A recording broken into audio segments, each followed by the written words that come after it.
بسم اللہ الرحمن الرحیم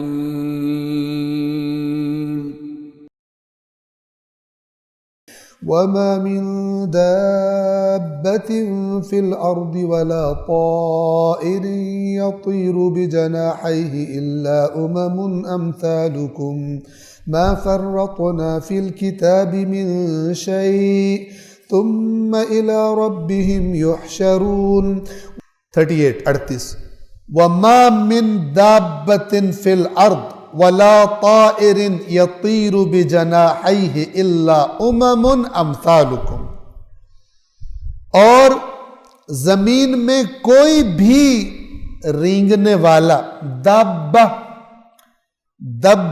اصل میں کہتے ہیں جو جیسے جب کوئی کیڑا زمین پہ رینگتا ہے یا چلتا ہے، لیکن اس کے اوورآل میننگ میں ہر زمین پر چلنے والا، چونکہ ہم کہتے ہیں رینگتا ہے، اپنی طرف سے تو وہ چل رہی ہوتا ہے، ٹھیک ہے، ہم عقارت سے کہتے ہیں کہ یہ رینگ رہا ہے۔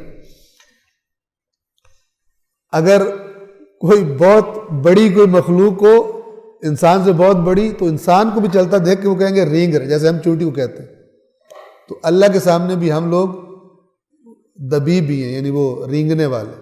لہٰذا اللہ تعالیٰ فرماتا ہے وَلَوْ يُؤَاخِذُ اللَّهُ النَّاسَ بِمَا كَسَبُوا، اور اگر اللہ پکڑنا شروع کر دے، مواخذہ عکس کرنا شروع کر دے جو لوگ کر رہے ہیں اس کے بدلے میں، مَا تَرَكَ عَلَى ظَهْرِهَا مِن دَابَّةٍ، تو زمین پر ایک بھی رینگنے والے کیڑے کو نہیں چھوڑے گا۔ اور یہاں مراد ظاہر ہے وہ زیادہ انسان ہی، کسی کو اللہ نہیں چھوڑے گا، لیکن وہ ایک معین مدت تک تمہیں مہلت دیتا۔ تو زمین پر چلنے والے تمام جانور، انہوں نے ترجمہ اس طرح سے کیا ہے وَلَا طَائِرٍ يَطِيرُ بِجَنَاحَيْهِ، اور ہوا میں دو پروں سے اڑنے والے سارے پرندے، یہ إِلَّا أَمْثَالُكُمْ، یہ بس تمہاری طرح کی امتیں ہیں۔ اچھا، لفظ امت یاد رکھیے، اس کا زیادہ جو ہمارے ذہن میں معنی ہے وہ نبی کی امت والا، جبکہ امت اصل میں سمجھ لیں کس کو کہتے ہیں کہ کوئی ایک گروہ یا جماعت جن کو ایک کوئی چیز یونائٹ کرتی ہو، ٹھیک ہے، ایک چیز یونائٹ کرتی ہو۔ لہذا مسلمانوں کو ہی کہا گیا قرآن میں وَلْتَكُمْ مِنْكُمْ أُمَّةٌ، تم میں سے ایک جماعت ایسی ہونی چاہیے، ورنہ پوری تو امت رسول اللہ سب وہ جنہوں نے کلمہ پڑھا ہوا۔ تو لفظ کا استعمال بتاتا ہے کہ یہ کن میننگز میں استعمال ہوا۔ تو اللہ تعالیٰ یہ فرما رہا ہے کہ جتنے مختلف جاندار ہیں، چاہے زمینی ہیں چاہے اڑنے والے ہیں، یہ بھی امتیں ہیں جیسے تم امت ہو، یعنی جیسے تم انسان ایک گروپ خصوصیات میں مشترک ہو، تمہیں زندگی کا ایک انداز اللہ نے سکھایا ہے، تمہیں گائیڈ کیا ہے، باقی مخلوقات بھی ایک منظم نظام اللہ نے گائیڈ کیا۔ ہر جانور کو آپ دیکھ لیں، مثلا جس نے گھاس کھانی ہے اس کو پتہ ہے مجھے گھاس کھانی ہے، گوشت میں نے نہیں کھانا، آپ اس کو بہترین گوشت لا کے ڈال دیں وہ نہیں کھائے گا، ٹھیک ہے۔ جس نے اڑنا ہے وہ اڑتا ہے، اور جس نے نہیں اڑنا اس کے پر بھی ہوتے ہیں پھر بھی نہیں اڑتا وہ، بعض چیزیں، ٹھیک ہے نا۔ تو آپ دیکھیے کہ اللہ تبارک و تعالیٰ نے ان کو خصوصیات ایک جیسی دے کر وہ ایک امت بنا دی۔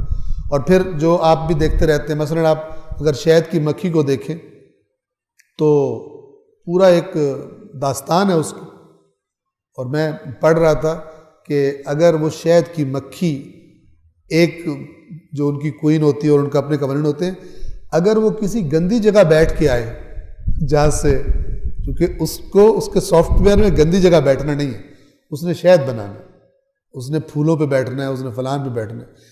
اگر کسی گٹر وٹر پہ بیٹھ کے آئے تو جب واپس آتی ہے تو بوشو آتی ہوگی ان کو، اس کو سزا دیتے ہیں، تم گندی جگہ پر کیوں جا کر بیٹھی ہو، تم ایک نفیس مخلوق تھی، تمہیں گندی جگہ کیوں گئی۔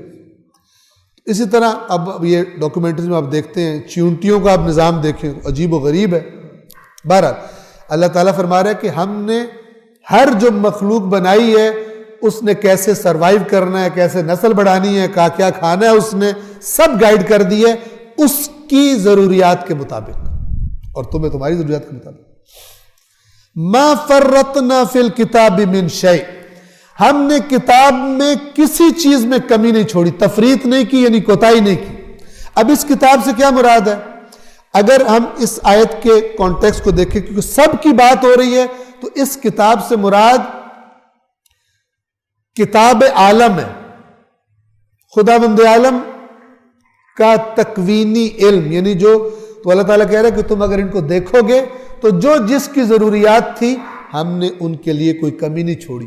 کسی مخلوق کو ہو اسے پتہ ہی نہ ہو کہ میں نے کھانا کیا ہے، وہ گھوم رہا ہو اس کے سامنے پڑا ہو اسے پتہ نہ میں نے کھانا کیا ہے، بلکہ 100 چیزیں آپ اس کے آگے پھینک دیں حیوان کے آگے، اس میں سے صرف ایک چیز ہو جو اس نے کھانی ہے، وہ 100 کو طرف جائے گا نہیں، سونگتے سونگتے سونگتے سونگتے اسی پر جا کے منہ مارے گا جو اس کی خوراک ہے. تو ہم نے جو جس کی ضرورت ہے اس کو گائیڈ کر دیا.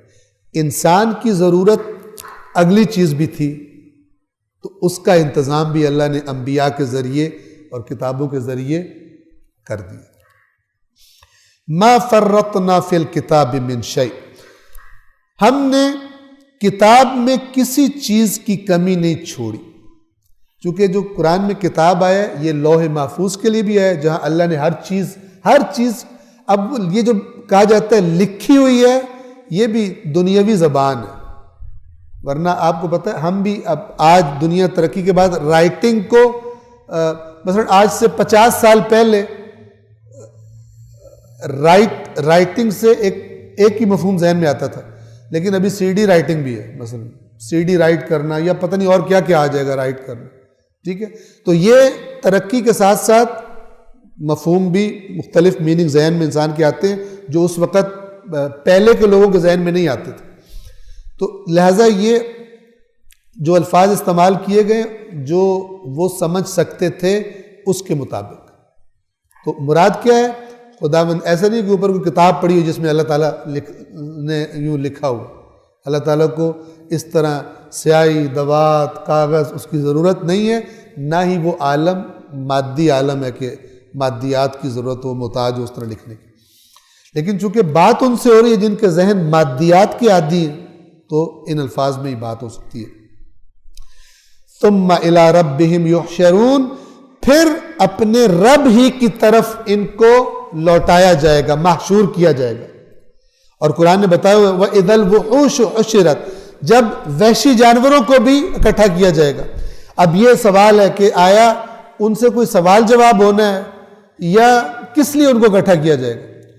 تو بعض نے کہا کہ جس کے جانور کے پاس جتنا شعور ہے اس کے لیول پر اگر اس نے کوئی خرابی کیا تو وہ بھی حساب کتاب دے گا. بعض یہ کہتے ہیں، اور بعض یہ کہتے ہیں کہ جو زیادہ قرین قیاس ہے کہ مثلا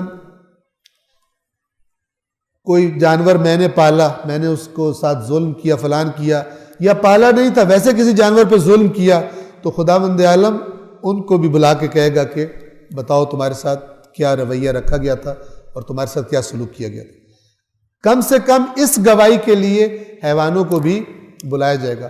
اور دنیا میں ہمیں مثالیں ملتی ہیں جانوروں اور پرندوں کے بھی، حتیٰ شعور کے. میں BBC میں ابھی کچھ عرصہ پہلے پڑھ رہا تھا کہ یہ جو ایک ہی قسم کے پرندے لیکن علاقے مختلف، مثلا فرض کریں کراچی میں اگر کوئل رہتی ہے اور ایک یہاں پر ایک گروپ ہے ان کا اور ایک لاہور میں ہے، تو عجیب تھا وہ آرٹیکل میرے پاس سیو پڑا ہوا. تو جو ریسرچ کرنے والوں نے ریسرچ کی تو انہوں نے کہا کہ یہ جو کوئل مثلا یہ گاتے ہیں پرندے، ان کا لہجہ جو ہے وہ دوسرے علاقے کے ان سے چینج ہوتا ہے، تبدیل ہوتا ہے. ڈائلیکٹ ان کا تبدیل ہوتا ہے. مثلا کسی کا سرائکی ہے تو کسی کا جناب وہ شہری لہجہ ہے، کسی کا کچھ ہے. تو جنہوں نے ریسرچ کی، اور حتیٰ کہ درختوں کے بارے میں کہ اگر ایک سائڈ جو جب درخت لگے ہوتے ہیں تو ایک سائڈ کے درخت، ایک سائڈ سے اگر کوئی مشکل آئے تو وہ درخت اس سائڈ والوں کو سگنلز بھیجتے ہیں کہ ادھر مصیبت آ گئی ہے تم اپنے آپ کو تیار کر لو. تو اللہ تعالیٰ فرما رہا ہے کہ یہ تمہاری طرح کی امم ہیں جن کو اللہ نے ایک پورا سسٹم اور نظام دیا ہوا ہے، اور روایات میں بھی ملتا ہے، رسول اللہ نے فرمایا کہ جہاں میری اونٹنی بیٹھے گی وہیں پہ میں اسی کے گھر میں رہوں گا، یہ اونٹنی ہدایت شدہ ہے، یعنی اللہ نے اس کو بتا دیا کہ تو نے کہاں بیٹھنا ہے۔ تو وہ پھر حضرت ابو ایوب انصاری کے گھر کے سامنے جا کر مثلاً بیٹھی تھی، اور اس طرح کی دیگر مثالیں۔ لیکن ابھی جو آپ کی سائنس ہے وہ بھی جانوروں کے اور پودوں کے شعور کے نئے نئے پردے اٹھا رہی، جو پہلے انسان نہیں جانتے تھے۔ پودوں کا آپس میں بات چیت کرنا اپنی زبان میں، سگنلز جو بھی بھیجتے ہیں بہرحال اپنے آپ کو۔ صلوات پڑھیے محمد و آل محمد۔